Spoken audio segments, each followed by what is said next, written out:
Hello, everyone. I'm Josh Rich, and I am the host of the Champions Corner. And I'm excited because we get to welcome to the show today Sheila Eason. And Sheila is a business owner, entrepreneur, and a HR professional. Sheila, welcome to the show. Thank you so much, Josh. I'm really excited to be here today. Awesome, awesome. So, we've had the opportunity to speak before, and I know that you have worked in HR for, I believe, about 20 years. Is that correct? Actually, over 25. Oh, wow. Okay. All right. Yes. Let me not cut off those 5 years. I started when I was 5. So, Got it. Got it. No, that's wonderful. So I can just imagine 25 years of experience in HR. You've had a lot of, can I just say, perspective that you've been able to kind of, shape and so forth. What are some of the roles that you've had in HR? so Josh, I started my career as a recruiter. Actually, to take a step back, Uh-huh. I actually started working as a hall director at my alma mater, Bowling Green State University. And so that was really kind of my introduction to HR because I had a team of resident advisors that I supervised. So I did their reviews, I coached and counseled them. And I also had administrative staff that I, was responsible for. And then I had 270 freshmen, young men who I was responsible for also. So that was kind of my introduction. But I started off as an EEO specialist. Working at an organization doing their affirmative action plan. And then from there, I went on to recruiting at another organization. And then from there, I went on and accepted my first position as an HR generalist. And that was where I found my love and my passion for HR.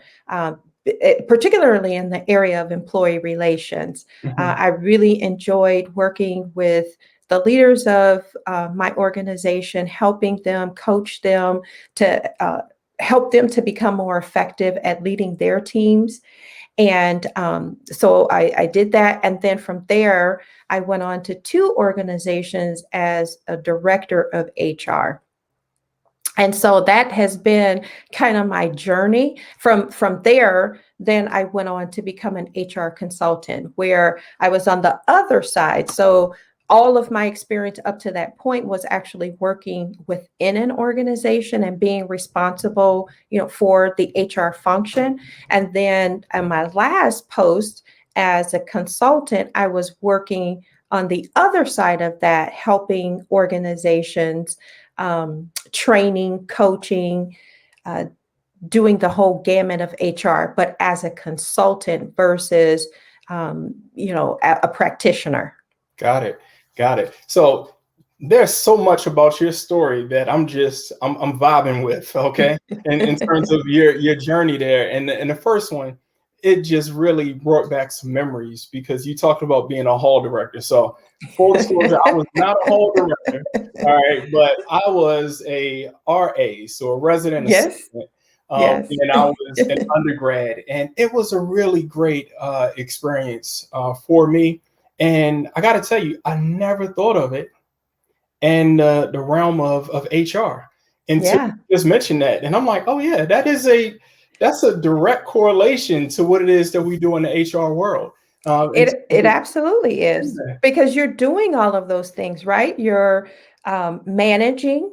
hmm. So, as a resident advisor, you're managing your floor. Right. You're dealing with issues. So that's the whole employee relations side of it. So you're managing conflicts between, your residents, and then as a hall director who is then now managing the resident advisors, it's that same piece. You're managing, you're supervising, you're coaching, you're doing reviews, you're recruiting Right. because I had to recruit for hall directors. So it's HR 101.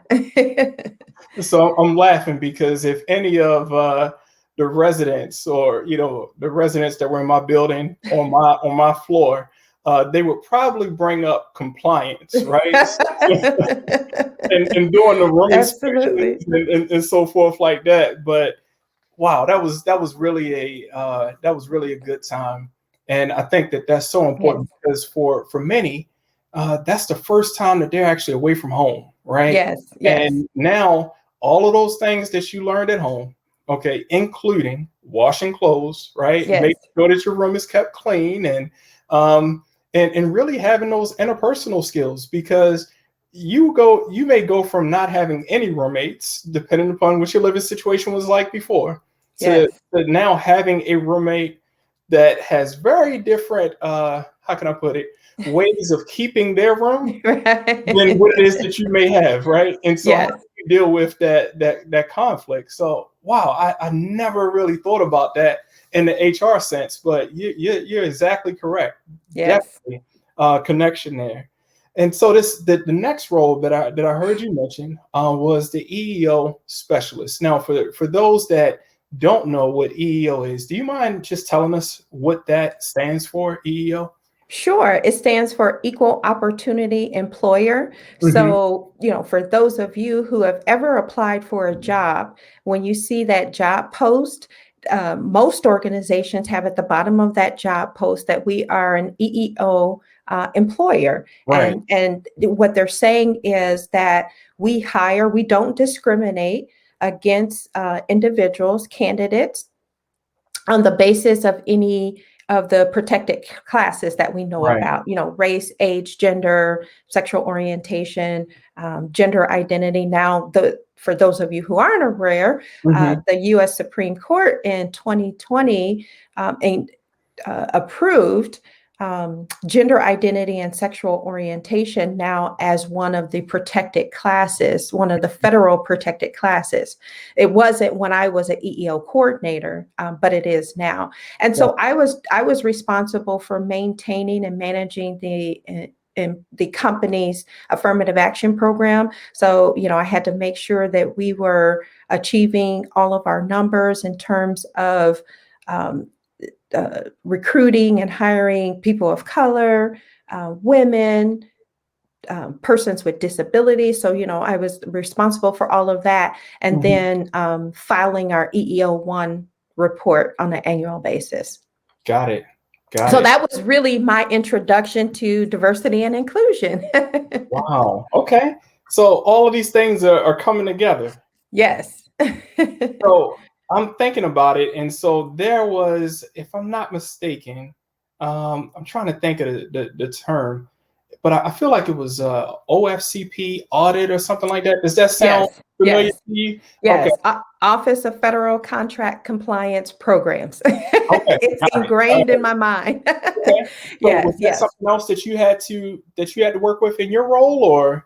Oh, Um, yeah, absolutely. I mean, that's who I filed my reports, my affirmative action report with, mhm. and that's who I filed the EEO-1 report with.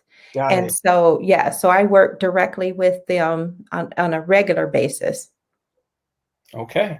All right. So I was just thinking about it. So I didn't play a direct role with the OFCP audits, but I know that some people within our HR department and so forth, that was a part of Yes, their specialization. And so I would yes, hear about these OFCP reports and so yes, forth that were being put together, and we would find out about those results because if things were not like they were supposed to be, then we had to make those adjustments. And so thank yes, you. Okay, thank you for sharing yes, that. So, um, absolutely. and so you think about it, a lot of these laws and so forth, they're there as guidance, right? But they're Yes, also really the minimum in terms of what it is that companies should be doing. That doesn't mean that absolutely. companies can't go beyond what these requirements are. Can you talk to us a little bit about that aspect of HR? What would you say in that sense? Yeah, so the thing about it, Josh, is, and I love the way you phrased that question, Hmm. in terms of employers just shouldn't get stuck just wanting to do the bare minimum. When I think of inclusion and equity, Hmm. What I think about is creating an environment where, everyone feels welcome, everyone feels a sense of belonging. And so, what that means is that organizations shouldn't just focus on just the compliance aspect of it. That's why now, when I do harassment training or any type of diversity training, specifically the harassment training, while I think it's important for managers in particular to understand just kind of a base level about the employment law. We're Mhm. not expecting, as HR professionals, we're not expecting the managers to remember the laws, right? We're just Okay. giving them kind of a base knowledge about it. But I don't Yeah. focus a lot on the laws themselves in my training, going into in depth about that. What I focus more on, Josh, is civility and Mhm. respect in the workplace, because Right. that's really what we're trying to get organizations to understand is we want you to create a culture of civility and respect where people treat each other the way, we hear the golden rule, right? The golden rule is treat others how they want to be treated. But I like Right. to say it, treat others how they want to be treated, Mhm. because how you might want to be treated, Josh, is not the same as how I want to be treated. So you might be okay with someone joking around with you and, making insensitive comments or sharing Right. inappropriate jokes, but I may not be okay with that. And so, what I try to teach, whether it's managers or employees, is don't look at it through your own lens as to what you find acceptable. Mhm. Understand what the other person finds acceptable and how they want to be treated, not through the lens of what you think is acceptable or not. Got So it. I don't know if that answered your question. Oh, it definitely answers, my question because, that's right.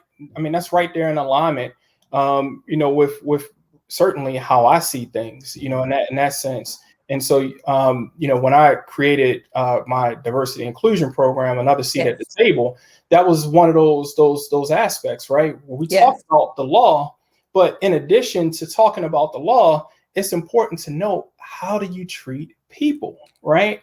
And so Yes. I like how you pointed out, treat others how they want to be treated, not just treat others how we want to be treated, because we may be okay with certain things, but that doesn't mean that other people are going to be okay with that. And you're So absolutely right. And I find, when I go into organizations and do harassment training, and not to generalize, but I've experienced this a lot when I go into manufacturing organizations mhm, where, there may be behaviors that have historically been accepted, right, joking around, making, sexual comments and different things like that.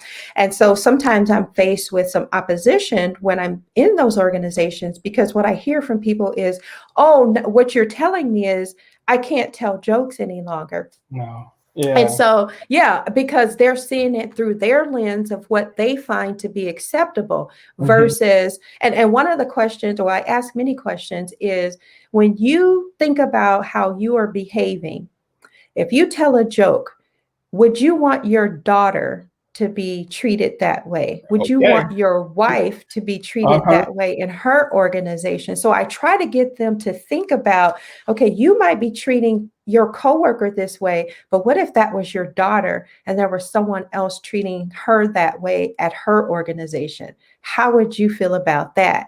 mhm, And it's very simple. But sometimes people are just like, oh, well, I never thought about it like that. yeah.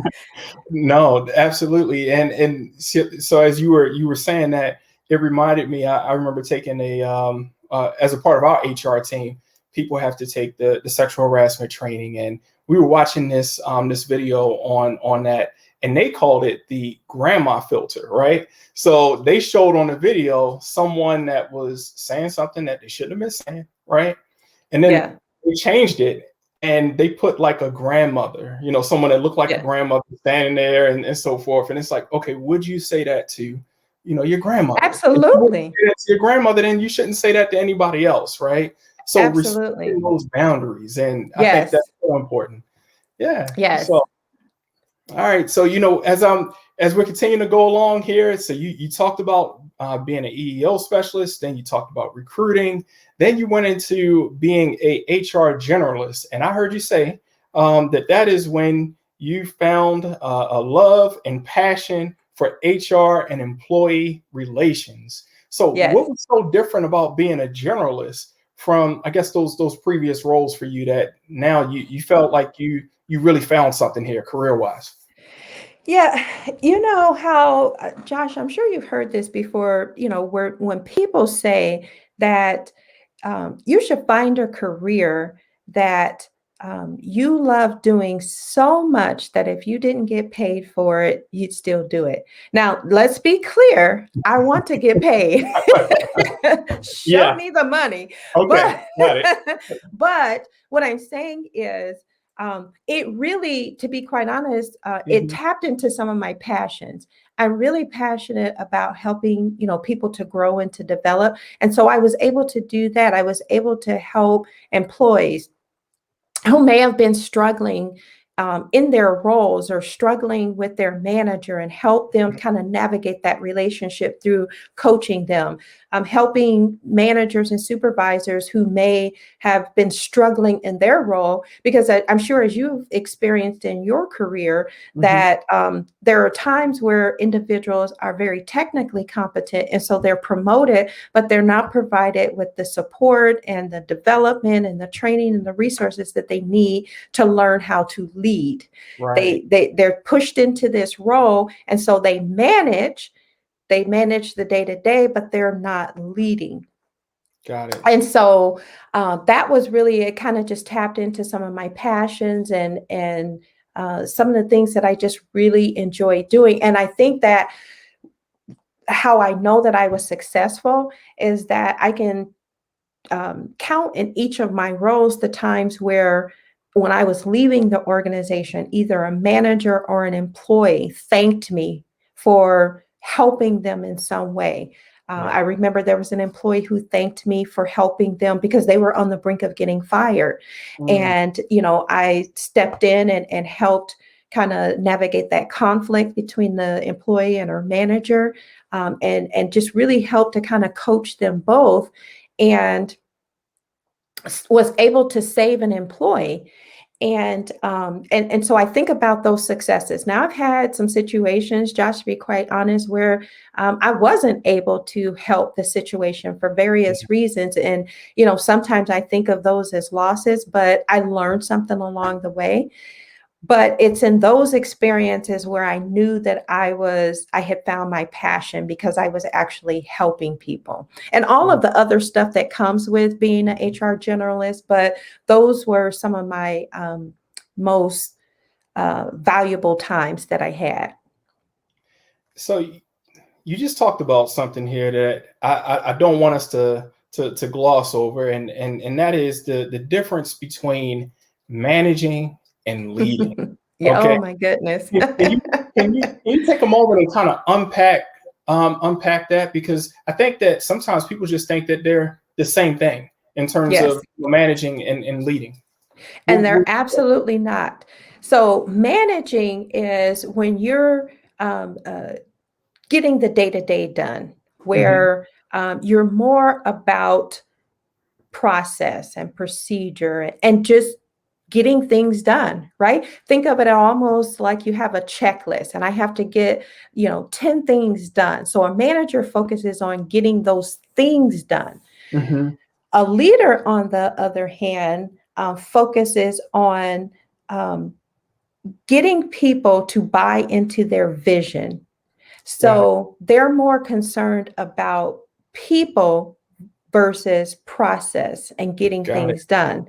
So a leader is focused on developing his or her employees, and really having an understanding of what each employee needs, And so, not to get off track, but you have employees who are different stages of development. So if you have a newer employee, they're going to need different things from you as a leader. They're going to need you to hold their hand and really guide them and be more directing, right? But if you Right. have someone who is more experienced, they're not going to need as much directing. They're going to need you to serve more as someone to bounce ideas off of. So you're, getting people to buy into your vision. So think of it in terms of a leader gets things done through people. Mhm. And so that's the biggest difference, is a manager is managing kind of the day-to-day and checking off the list and Right. getting the things done.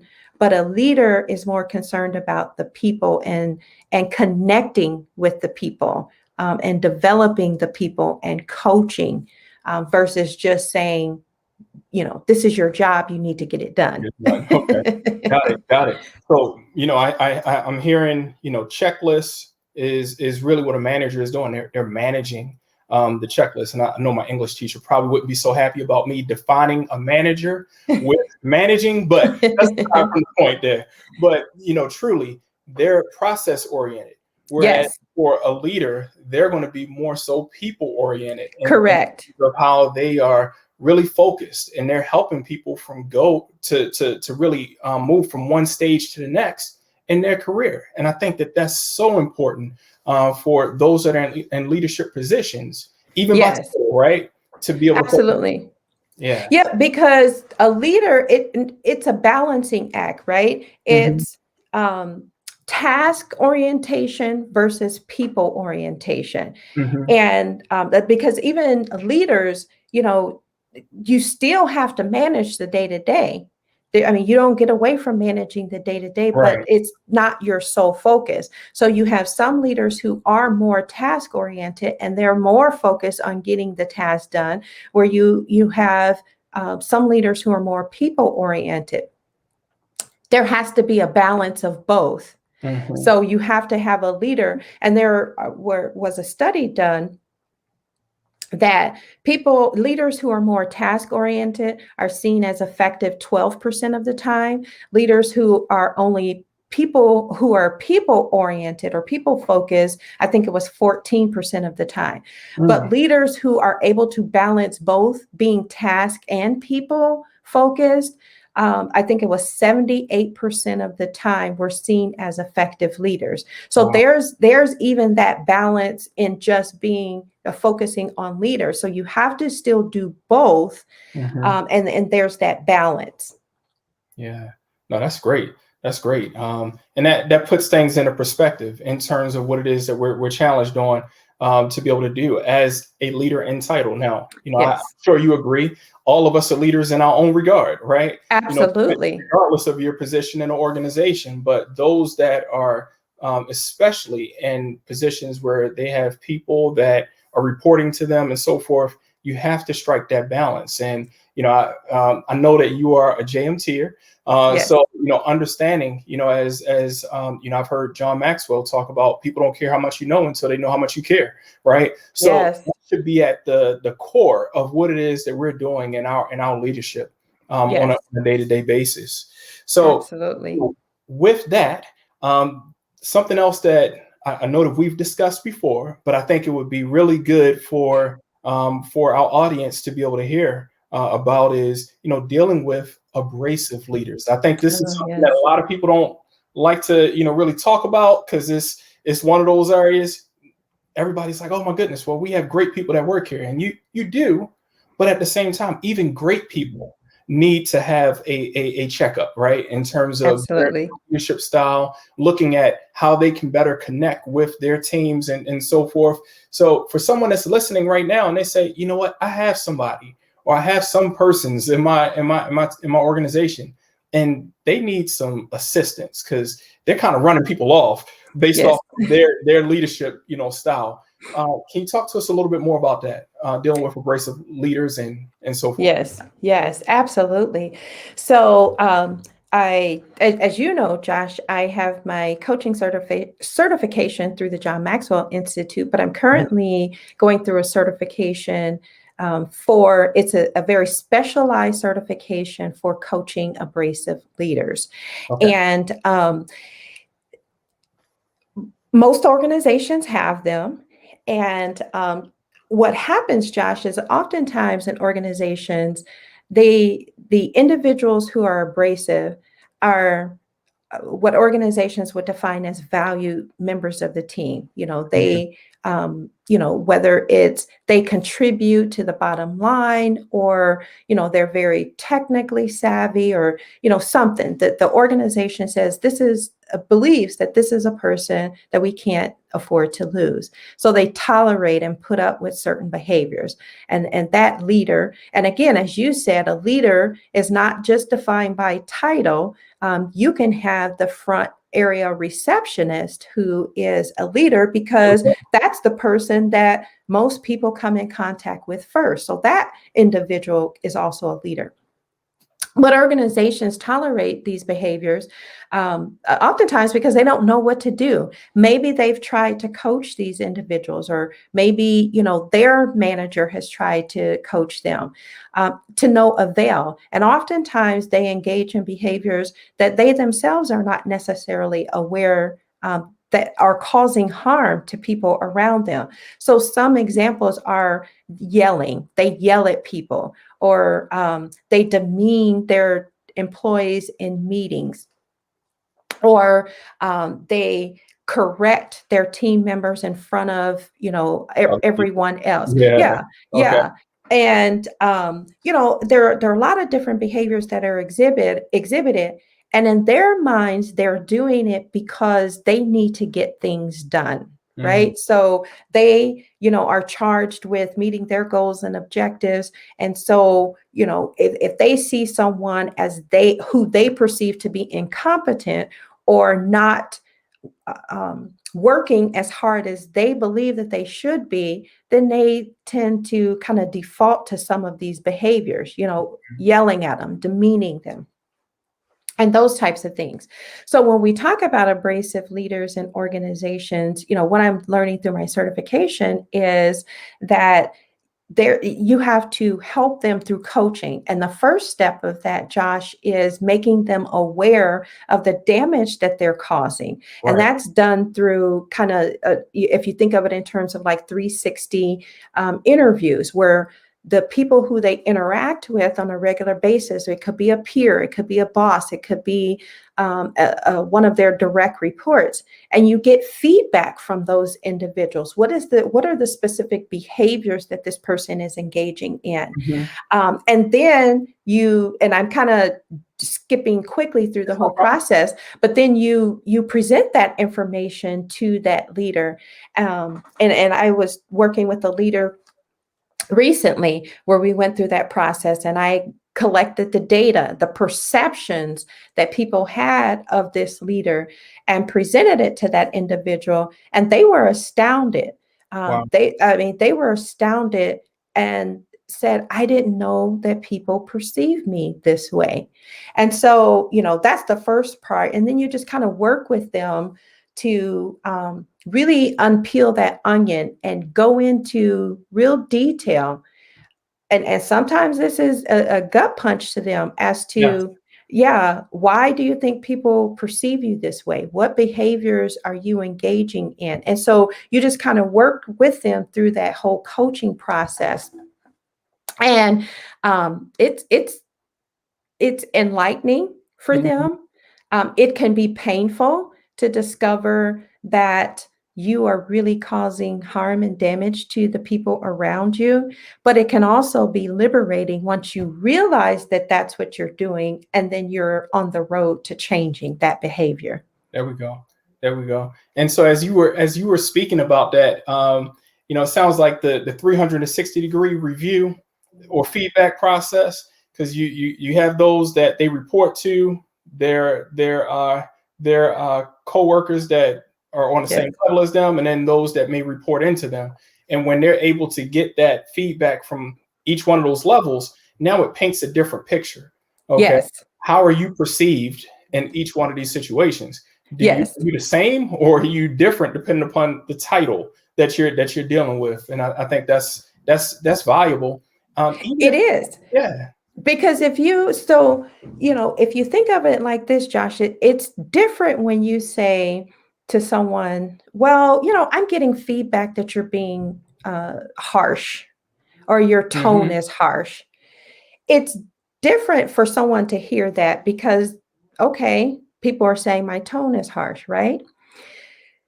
But it's very different when you hear feedback where someone gives a very specific example that in a meeting, you yelled at this employee, you demeaned this employee before this reason. The employee didn't have the information that you asked for during the meeting. And so, I mean, because some abrasive leaders, I mean, they're just kind of way out there and like, are you an idiot? Are you stupid? Oh you my know, goodness. Yep. those types of things. And so when you hear that feedback that you called someone stupid, that's very specific versus saying you are being too harsh. It's very specific in saying on this day and this meeting, you asked this employee, were they stupid? you know? Yeah. And so it gives you more in-depth look and a more in-depth look at the behaviors that the person is engaging in versus just kind of speaking in general terms. That's right. That's right.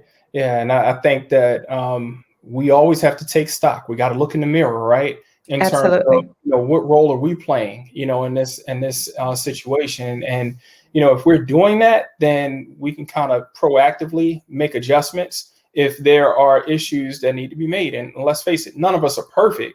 Yes. But I think that without, put it like this, if we're waiting until the annual review to have Yes. Yes. discussion, oh my goodness, how much Yes. damage could potentially be done Yes. versus we're having these discussions on an ongoing basis. Absolutely. And if I could just speak to my fellow HR professionals Yeah. out there, we have to do a better job of managing these situations in our organizations where we do have these abrasive leaders. Mhm. We should not tolerate those behaviors because the person brings, value to the organization. Someone once said to me, Josh, when you're examining someone like an abrasive leader, you have to consider, are the talents that they bring to the organization worth the drama that they bring to the organization? And that has always stayed with me because, yeah, they're very talented, but there are a lot of talented people out there. Are you willing um, to silently comply with that behavior by doing nothing about it? And as Right. HR professionals, part of our oath, if you will, is to ensure that we are creating environments where people feel respected Yeah. and they feel that they can bring their best selves to the work environment. And so we should never, ever tolerate those types of individuals in our organization because they do cause damage. And I won't get too far off tangent, Josh, but there are a lot of consequences, people experiencing depression and psychological type of issues behind being, under an abrasive leader. So we really need to do a better job of that.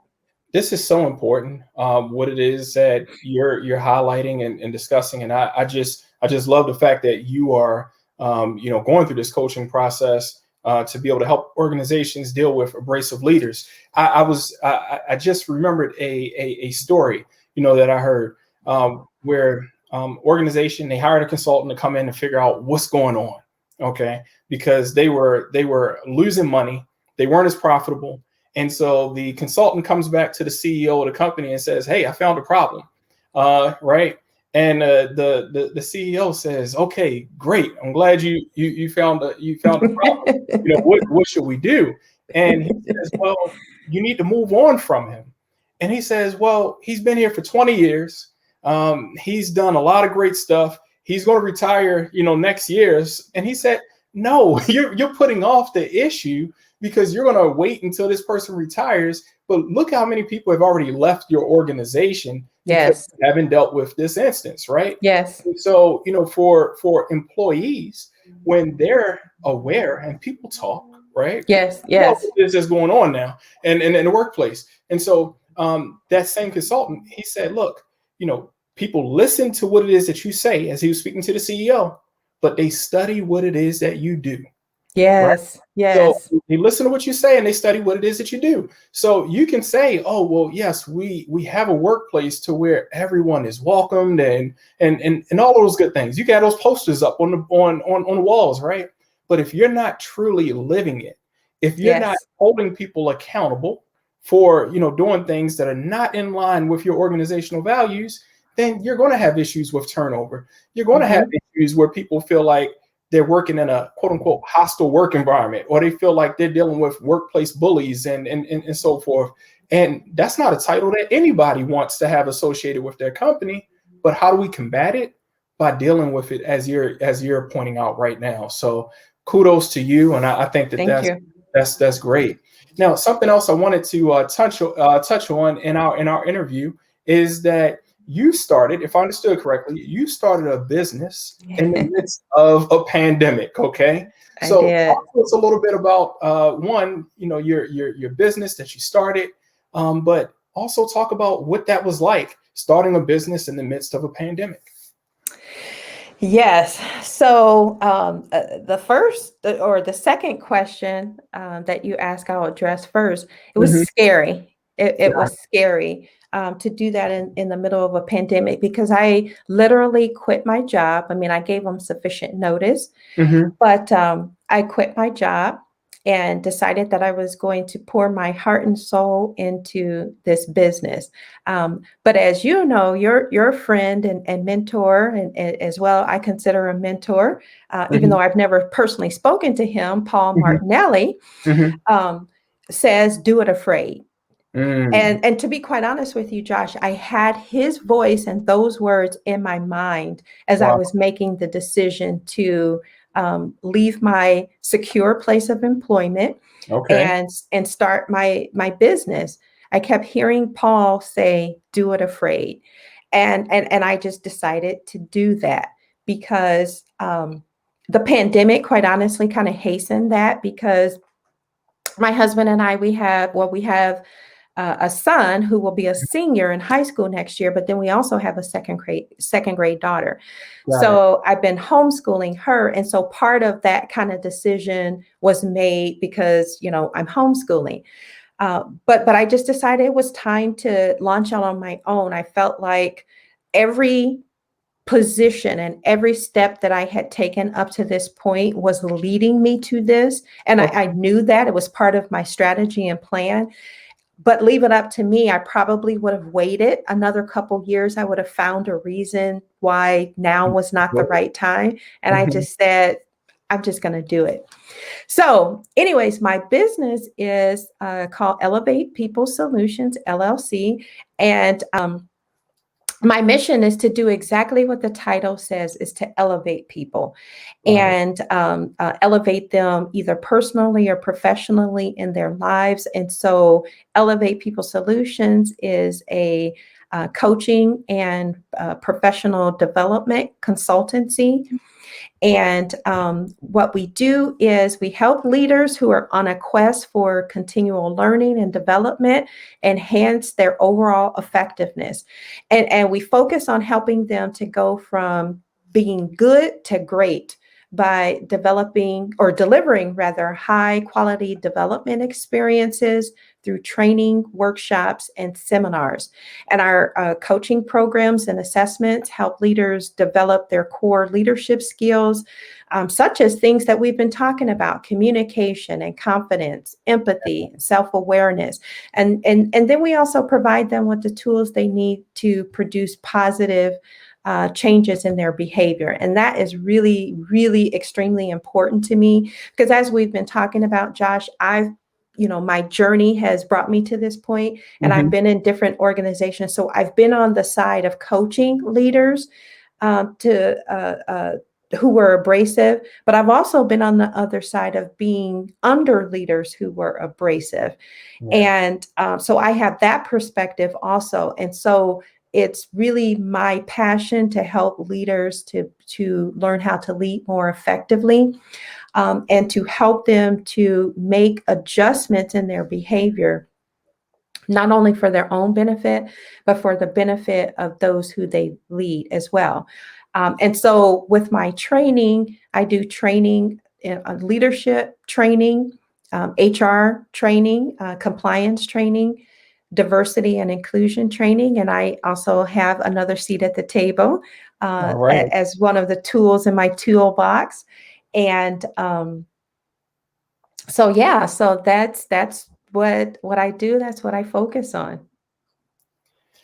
That is that's powerful. That's powerful to hear. And I think that when we get to a place where we can really embrace our life journey, our story, and see how that can be a benefit and a help to other people, right? I Yes, like to think of it as, hey, we're all on this journey, called life together, right? And yes, so there are going to be some experiences that you have that other people are going to be able to relate to. And unfortunately, if we're not careful, I think a lot of times when we are in what we call the quote unquote valley, right, where we're mm-hmm. kind of going through, we tend to think that we're there by ourselves, that no one else has ever dealt with a circumstance like I'm dealing with now. But then when we have these open conversations and people are talking about their journey, you say, wow, okay, you dealt with something similar, to that as Yes, well. And how did you get through it? And that's the benefit of coaching, right? So yes, people can see that they don't have to go through it on their own.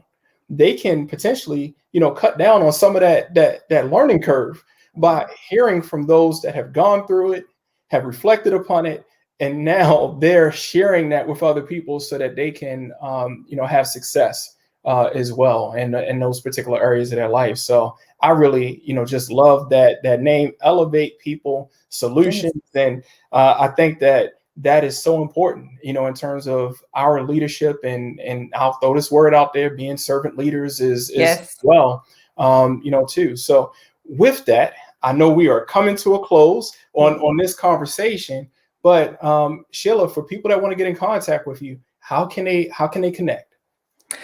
Yeah, so you can connect with me through my website, which is elevatepeoplesolutions.com. Okay.